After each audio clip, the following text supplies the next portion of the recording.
Okay, good morning and welcome to Middletown Area School District. My name is Dr. Shelton Hunter, and I have the privilege and honor of serving as the superintendent of the school district. I have to say that this is truly a great day to be a Raider. Go Raiders, right? Today marks an historic moment for our district as we welcome an unprecedented level of distinguished guests.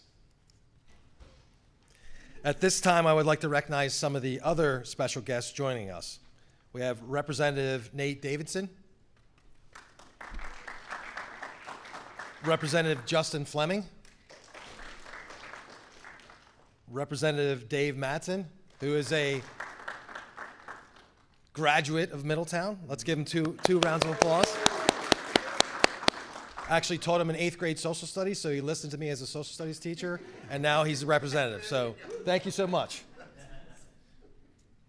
Here in Middletown, we are committed to creating an environment where every student can become the very best version of themselves. We believe that growth happens when students are encouraged to step outside of their comfort zones, expand their skills, and prepare for success beyond high school. Our motto here is, every student, every day.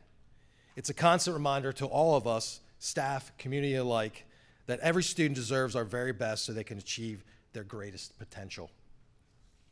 Today, we are honored to be joined by leaders who share this same commitment. They too understand the importance of equipping students with the skills, opportunities, and knowledge like digital literacy in order to thrive in an ever-changing world. As educators, we know that one of the greatest privileges we have is the ability to change the trajectory of a student's life by investing in their success every day.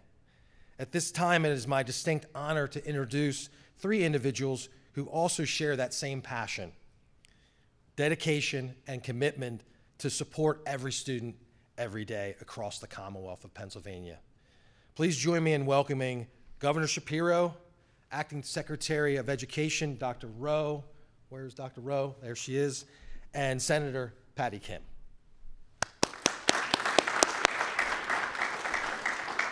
Thank you very much, Dr. Hunter. And it is really good to be here at Middletown. And I want to say, I heard good reports on you from Representative Mattson and his 8th grade class. And you did good because he turned out to be a really terrific state representative who, think about it, went to school here and now is serving this community based in part on what he learned right here in this school. It is good to be here. It's good to be here with Representative Mattson. It's really good to be here with Representative Fleming and Representative Davidson. And you're going to hear from Senator Patty Kim, a dear friend, in just a few moments. These are the people that lead your community in the state legislature, and they do a heck of a job. They fight really, really hard for your community, for this school district, and for giving you the opportunity to succeed here in Pennsylvania because of the investments that they work so hard on. So we're just really grateful to have these leaders here with us today. I got to tell you that the conversation, I know we're a little bit late, and I want to apologize to the media and to others who are waiting on us. We just had, to me, what I think is one of the most important conversations about how we consume information, how we check whether that information is real or not, and how we use that information to inform our point of view. And I wanted to be here today to talk to you not just as your governor, but I also wanted to be here today as a father of 4 who was really concerned about the amount of misinformation and disinformation that exists online. And I wanted to be here today to talk about the tools we need to have in your hands beyond just the phones, the tools your teachers need, the tools that other educators need in order to help you discern fact from fiction and find ways to form your points of view based on fact. I want to be really clear, and we talked about this up in the classroom.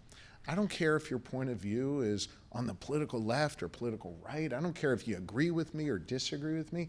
I want you to form opinions. I want you to form those opinions based on fact.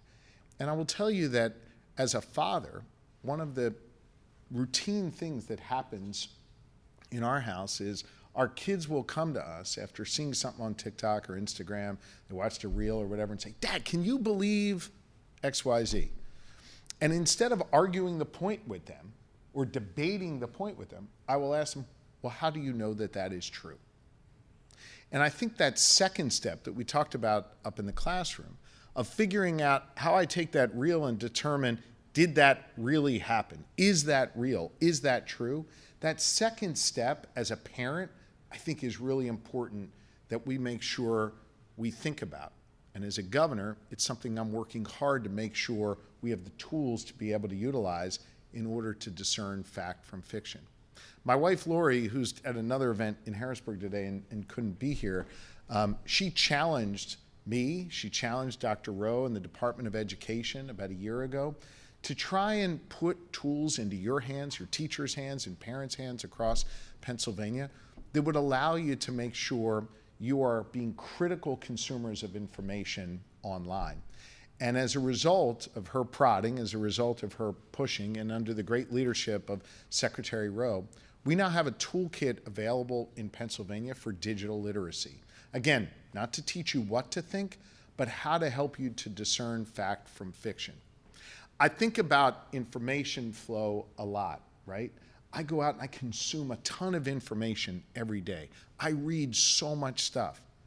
But if you think about it, I'm going out to consume that. I'm going out to find that, to learn more about a topic, to pull that information into my brain and allow me to process it and come out with a particular policy or a particular viewpoint or a particular statement I want to make for Pennsylvanians.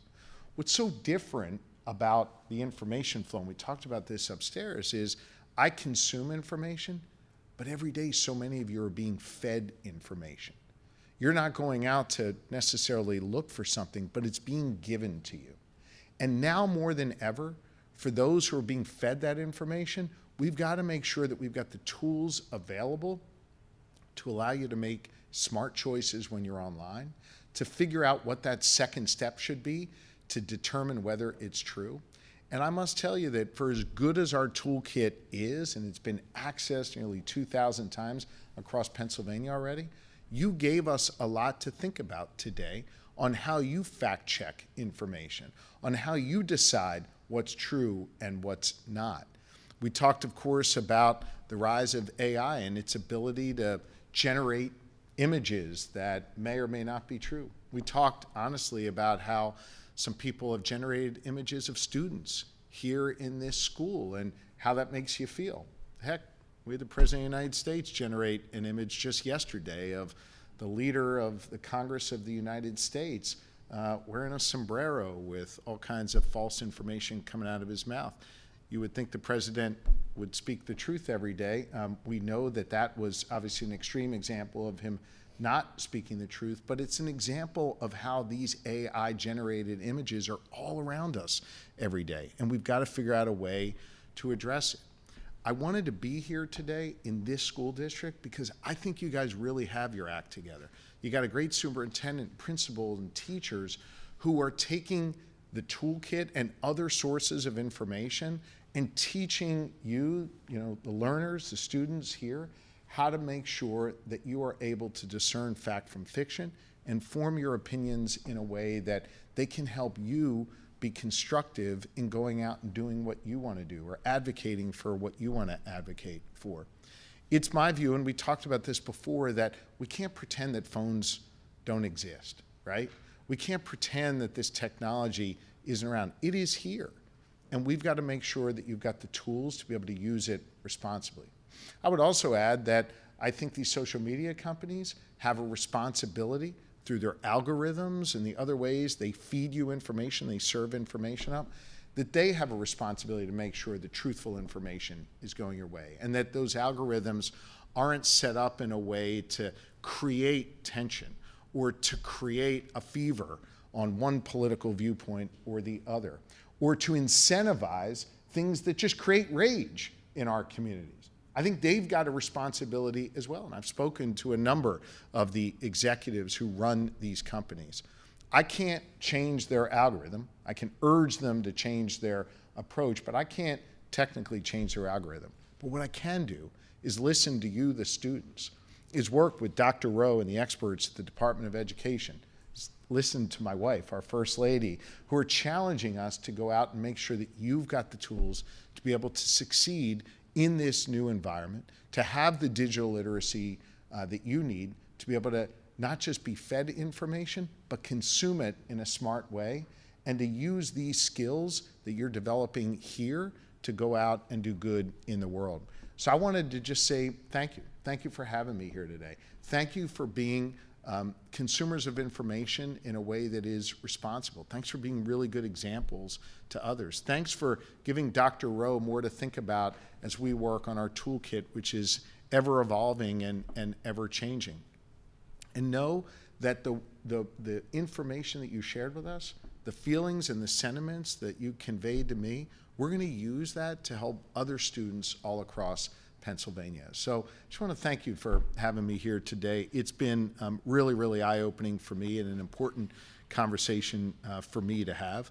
I think you've got a lot of power in this conversation, a lot of agency, because you are the ones who are going to set the standards now for the next generation of learners, for the younger students who are here. And so you being constructive in this process has been really, really terrific. And so I want to say thank you. And with that, it really is a pleasure for me now to introduce Mr. Rytel, one of your government teachers here at Middletown Area High School, someone who I know deals with these issues every single day. I want him to come up and share a few thoughts with you. We'll hear from a few other speakers, and then I'll look forward to taking some questions after. Thank you all very, very much. Mr. Rytel.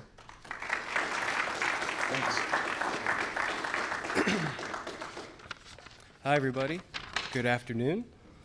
At Middletown, as Dr. Hunter mentioned, our motto is every student, every day. It isn't just a saying, it is who we are and what we're all about. We have an amazing faculty here at Middletown in this district that educates, engages, and builds positive relationships with our students. The goals of them becoming and remaining lifelong learners. One topic we encourage continued lifelong growth is in digital literacy and informational literacy. We in the Social Studies Department here at Middletown, we collaborate well with one another as a family on a regular basis through common planning and exchanging of resources. We stress the importance on the intent of instruction to be engaging for the students, but to also encourage our students here to use critical thinking skills to identify informational needs. We instruct students on how to analyze sources, differences between, for example, primary and secondary sources. Once students can identify the differences, next step is to understand what is considered reliable, which includes appropriate databases or even the internet itself. I would not prefer TikTok, in my opinion, but obviously those are sources out there. To extend our professional knowledge, we at Middletown, we conduct professional learning communities and professional developments where we can learn and build with one another. These are opportunities educators gain tools and resources to assist in the necessary skills that we want to provide for our students for media literacy, but also some of those resources include from the Department of Education and also Commonwealth Library Systems. And I want to thank Governor Shapiro and administration and also the Department of Education for the support in assisting education and assisting our schools.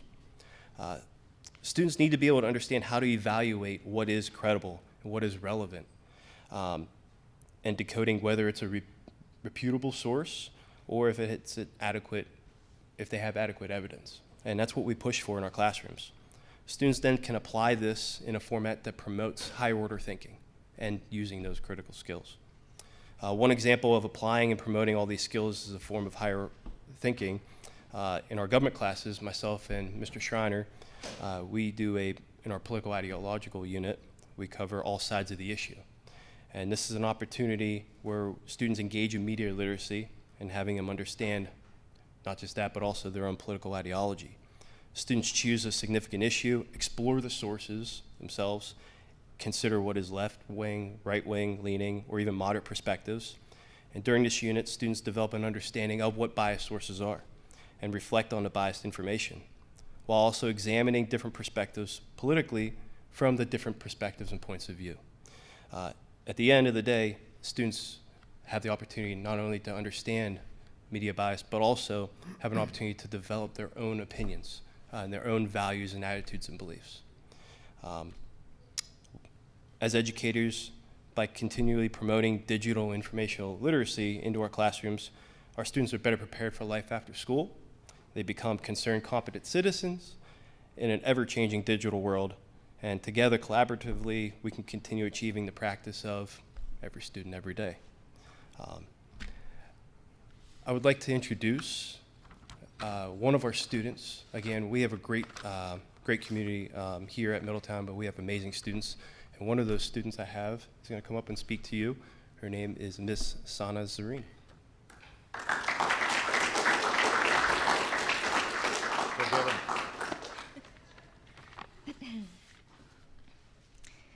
Good day, everyone. I am Sana Zareen, a junior here at the high school, and I say with certainty that Middletown prioritizes us students and our safety and quality of education above all. They do this through the use of digital filtering, and our school ensures that students thrive within a safe and enriching environment where the resources needed are readily available to us, filtering away any material that is deemed inappropriate or distractive to our young and precious minds. I do recall, as a new student with Middletown starting my freshman year, I was intrigued with the smooth wall security filtering system that the school used. I say intrigued because the school that I came from never used such system, and that fascinated me because it meant to me that students had a way of learning without distractions, and they would have more self-control. Instances I have found this digital filtering system useful were plenty. I recall just this other week where I was in my APUSH class and I couldn't wrap my head around the French and Indian War. I just couldn't. So I did what any other kid would do and go online and Google the thing. I looked for resources that were either .gov or .org and skimmed through each and didn't need to shuffle through much because all the reliable resources popped up on top. I did verify just to be sure.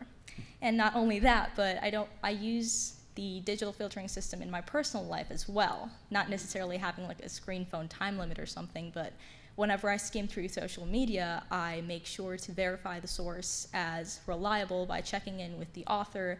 If the author has done certain contributions to society that are kind of lean towards a certain agenda, if not, then I rely on them for most of my sources. And at the end of the day, to me, the digital filtering system not only filters away unreliable or harmful sources and content, but instills a sense of discipline within me, which is why I believe it offers an additional advantage to its intended purpose.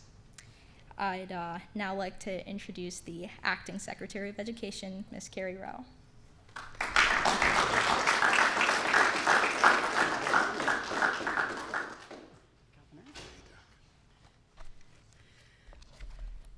That was well done. Good morning, everyone.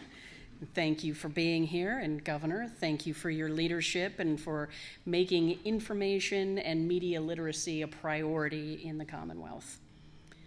As the Acting Secretary of Education, I believe deeply that the power of knowledge comes not just from being able to access the information, but from being able to understand it, from asking the right questions, weighing the evidence, and making sense of conflicting claims.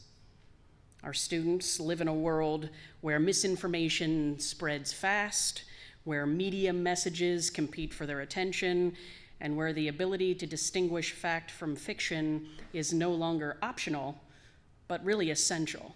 It's essential for education, it's essential for civic life, and it's essential for our continued trust in our institutions.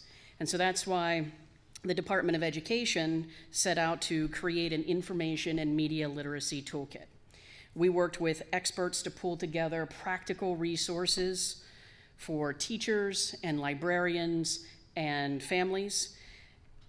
But at its core, this toolkit is really about helping young people navigate their digital world. So I want to highlight just a couple of the features of this toolkit. First, under the Family Resources tab, the toolkit offers conversation starters, practical tips, and age-appropriate guidance so that parents and guardians can continue the work at home. Because at the department, we know that media literacy is really a partnership between the school and families. Under the educator resources, the Toolkit has sample lesson plans and inquiry protocols and checklists to help students be able to evaluate the credibility of claims and sources that they encounter. And you will also find all the other things that you would probably anticipate would be there, like guides and manuals, Commonwealth resources, and digital citizenship resources. Another thing is that at the Department of Education, we're always concerned with sustainability. So I want you to know that this toolkit's just the beginning. We'll continue to layer it with online modules for students to use, professional development modules for teachers and administrators, and differentiated supports so that everyone can continue to deepen their practice around media literacy. We're also listening and continually refining the toolkit based on feedback, including the feedback we received from the students today. So our hope is that it always stays relevant and useful. And at the end of the day, this isn't just about students avoiding bad information on social media. It's about students learning to think critically and to ask good questions and to become responsible consumers and creators of information, which are skills that are really important for all of us. So I want to encourage teachers and librarians, administrators, and families to check out this toolkit. You can find it online at pdesas.org. I think that together we can make sure every Pennsylvania student not only has access to information, but also the skills to use it wisely. Thank you for letting me be here today, and I'll now turn the podium over to our next speaker, Senator Kim.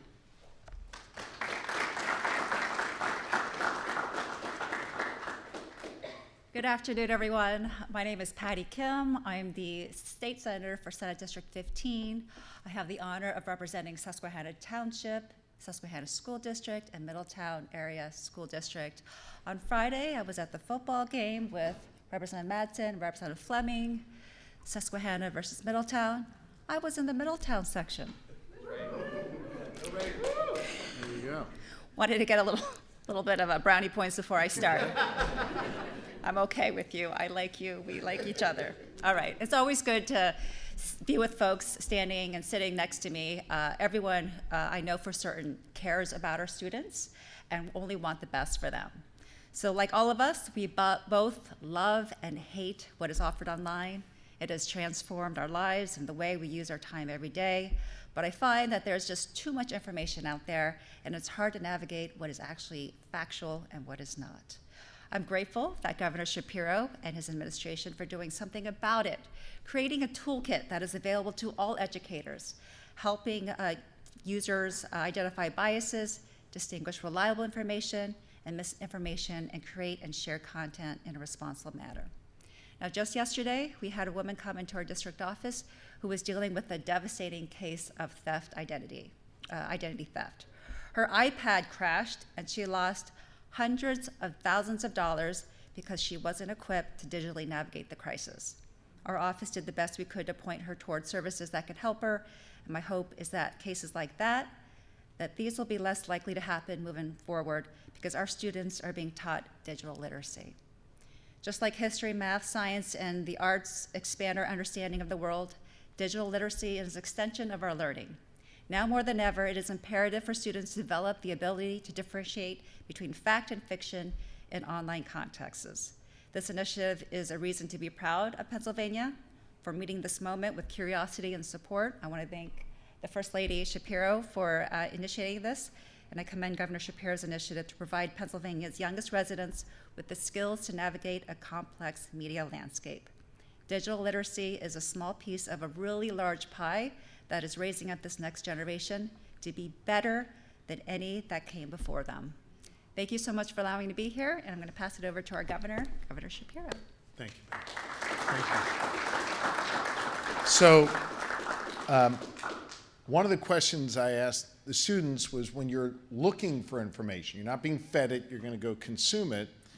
Are you more likely to go on, Instagram, TikTok, something like that, or Penn Live, the Philadelphia Inquirer, NBC, Fox News, one of those kind of traditional media sites?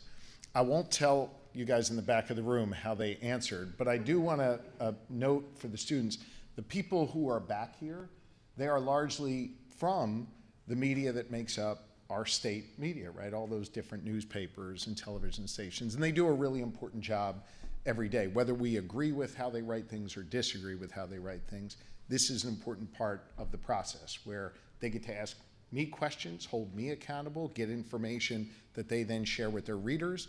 And then typically what will happen is that guy Tom Lehman will do a 5-minute story and you'll watch 10 seconds of it on TikTok. And that's how you know who Tom Lehman is. So with that, I'm gonna let them ask me some questions while you're here, but with all due respect to the media who's here, I gotta go to the student paper first, because I know you guys have some questions. So why don't you guys go first and then we'll see what else is out there. So I was wondering.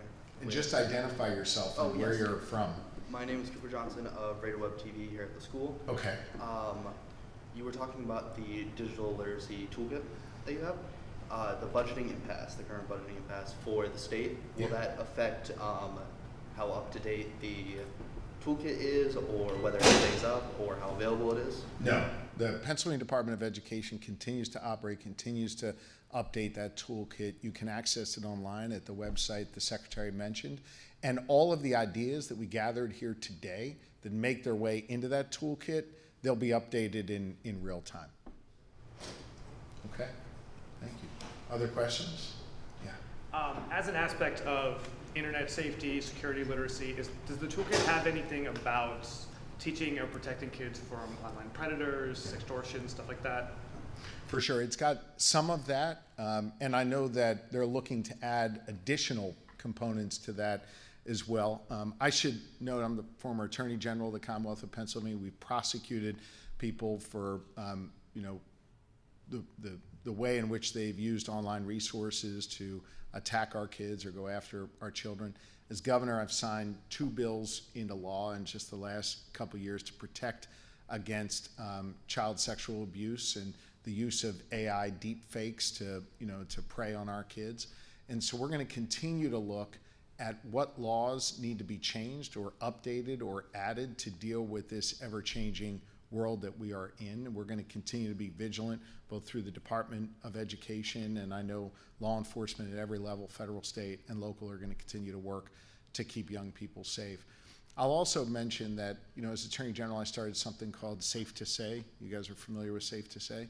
And we received a number of tips from young people that allowed us to be able to go and protect their fellow students from online threats. And so I think all of that combined, whether it's students letting us know the dangers that are out there, the new laws that we have in place, all of those different resources combined with our toolkit are going to be are available and are really an important component here. Thank you. There's a talk in the Capitol that's related to the budget impasse about using the state coffers to forgive loan interest related to Treasurer Garrity's new program to loan money to counties during the budget impasse. What do you think of that concept? Well, look, it has been 238 days since I introduced my budget. And the state Senate, well, they've come to work less than 30 times under the Republican leaders who call the calendar there. I'm frustrated that the legislature hasn't passed a budget yet. The differences have been narrowed. We are incredibly close. What we need is for the state Senate to actually show up for work, show that they've got 26 votes for something that can also pass in the state House, and they got to put this budget on my desk. It is long past time. Understand, I can propose the budget, as I did 238 days ago. The budget needs to be voted on, and then it gets signed. I can sign it, I can propose it, I can't vote on it. The legislature has to show up for work, do their job, treat the citizens they represent with respect enough to actually show up for work, and put a budget on my desk that has bipartisan consensus. The Senate Senators and the representatives are all going to be there next week. First time in quite a while. Are you optimistic you might get a deal next week? Yeah, I mean, many of them left the building on June 30th and haven't been back together for quite some time. The ball is in the court of the state Senate, and their leaders there working together with Leader Bradford and the negotiators in the House. They know what the differences are. They got to make tough choices. It's time to vote the budget and get it done. There's also a federal budget deadline tonight. What sort of impact do you expect that to have on Pennsylvania? Yeah, look, we're studying how that is going to impact us here in the Commonwealth should they have a federal shutdown. A lot will depend on the guidance that comes from OMB, which is a federal agency that runs their budgeting. As an example, we have 7,800 employees out of our 80,000 in the state government that are funded with federal dollars. In the past, when there's been a shutdown, OMB guidance has said the states will pay them and then get reimbursed once the shutdown ends. And so we've kept those employees on payroll, paid them, and they continue to do their job for the good people of Pennsylvania. If, for example, OMB says we're not going to reimburse you, then we've got to deal with that challenge, and we've got to be able to think about how our employees are able to get paid. There are other things like that that we expect to learn from the OMB guidance later. What I can assure everybody is the state is open for business. You can go to our state parks. We're here in a school. You can access help from the Department of Education. You can access help from the Department of Human Services, from our Veterans Department, and much more. We are operating full speed ahead here in the Commonwealth of Pennsylvania. My hope is that our federal partners are going to talk, they're going to work this out, and that there won't be a shutdown, but if there is, we'll be prepared to manage it here in Pennsylvania. Governor, you mentioned phones can't pretend they exist, but a lot of states have been taking efforts to further restrict them, ban them from being in classrooms entirely. Given how omnipresent this content and social media is, would you want to see further restrictions at a statewide level? That was something we talked about in class today. I was curious what the students' opinions were on that. I'm someone who believes in local control, meaning I want the superintendent or the principal to decide what is the best phone policy for their schools. My kids' school, they come into class, they have to take their phones out of their pockets or book bags, put it in like a little cubby. That's actually the way they take attendance, to show that the student is there and they're not allowed to access it during class. I don't want to take that power away from a teacher, principal, or superintendent. I also think in general, and these students can affirm this, we can't pretend that this technology doesn't exist. And I think bans like that tend to suggest that we're going to just pretend something doesn't exist because it's hard. I think the work we need to do is exactly what we're doing here today. Giving these students, giving these young entrepreneurs, these young powerful people with thoughtful things that they want to share, the tools to be able to use those phones responsibly at the appropriate time based on when the superintendent or their teachers say. But we want them to use the phones in a way that can be constructive and productive and teach them how to do that. That's been my view, and I think that is certainly what I heard from the students today and what I hear from educators across Pennsylvania. I know there's differences of opinion on this. That's my perspective. Do you, so obviously you're here today talking about digital literacy and eroding trust in public institutions. Yeah. Do you believe that the state budget impasse and the impending federal shutdown play a role in that at all? I mean, look, I can understand why some Pennsylvanians are frustrated that the state Senate is getting paid a full-time salary and they don't come to work and that they haven't passed a budget. You know, I speak every day about the need to get stuff done, to show progress for people. The things that are in our control that we're doing to make government work better, work more efficiently, restore people's faith. Being able to get a permit in 14 days instead of a year, that restores people's faith in the DEP, for example. You've got teachers who are teaching here in this school district who got certified way quicker because we fixed our teacher certification process. When the federal government just last week or 2 weeks ago tried to take away a parent's ability to decide what are the vaccines that he or she want to give to their children, we changed our rules here in Pennsylvania to re-empower parents to decide what vaccines they could use. All of those steps, and those are just three of many things that we get done every day, That does restore people's faith in government, to know that government is going to be responsive to them, is going to meet their need. I talk about this all the time. There should be no wrong door when you're trying to access help from your state government, whether you go online, whether you show up in the office, whether you do it the old-fashioned way and make a phone call or write a letter. We want Pennsylvanians to know you're going to get help from our government. At the same time, they should be demanding that of the members of the legislature, particularly in the state Senate. Show up for work, do your job. Your one job is to pass a budget, pass it. And so I can understand why people would be frustrated with those lawmakers for not doing their jobs. Yeah? One question. Dennis? Oh, sorry. You've talked a lot about frustration, and we've seen a lot of mounting political violence and tension and increased tension between the federal and state government. What do you say to the people, the Pennsylvanians who are just afraid right now? Afraid of, I want to be responsive to your question. Given all the mounting frustration and tension in the country, you've talked about leaders working with moral clarity. Yeah. What do you say to the everyday people who, across the political spectrum, are just worried? Yeah. I mean, look, I see a federal government that is continuously attacking the rights and freedoms of Pennsylvanians and people all across this country. They're bullying kids who are just trying to be who they are. They're threatening our cities that they're going to deploy troops into our downtowns.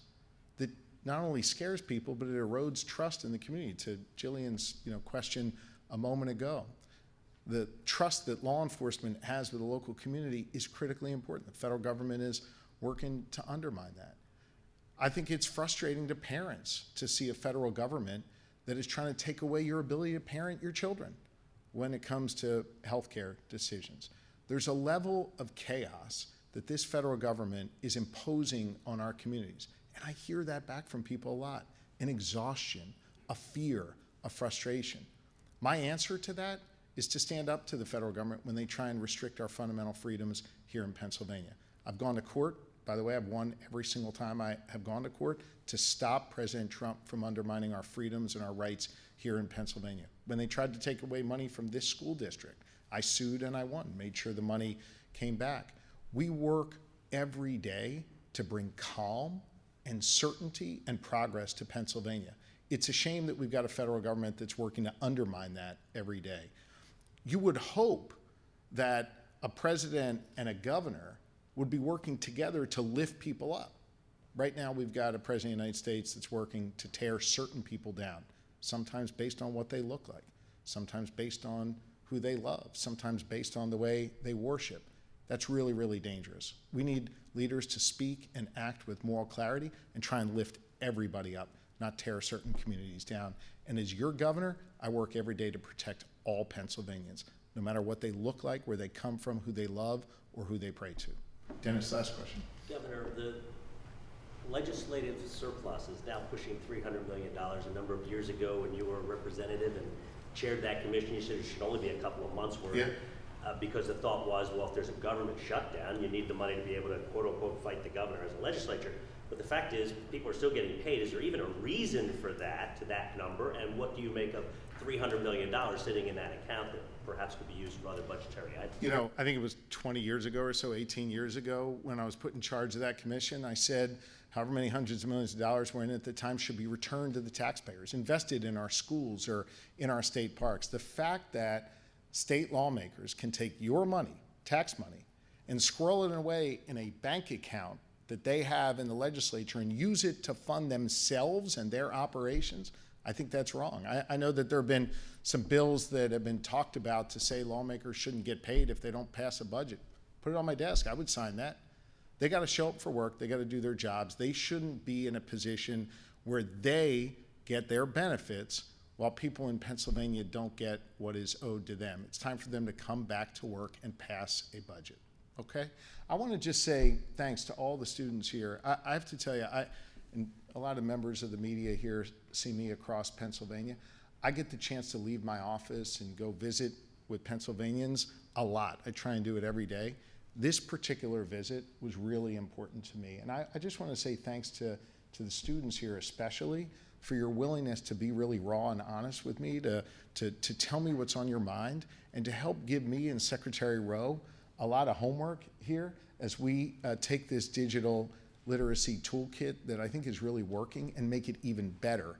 And I hope students here at Middletown understand that you're going to have an impact on students all across Pennsylvania now because of the feedback you gave me here. So I want to wish all of you luck. For those of you who had those career questions, I just want to encourage you to remember what we talked about. Don't be afraid to fail. Follow your passion. And don't listen to all of those other voices around you. Listen to the voice inside yourself. And I am so excited to see which one of you ends up like Representative Madsen one day. All right? Thanks, guys. Appreciate you having me.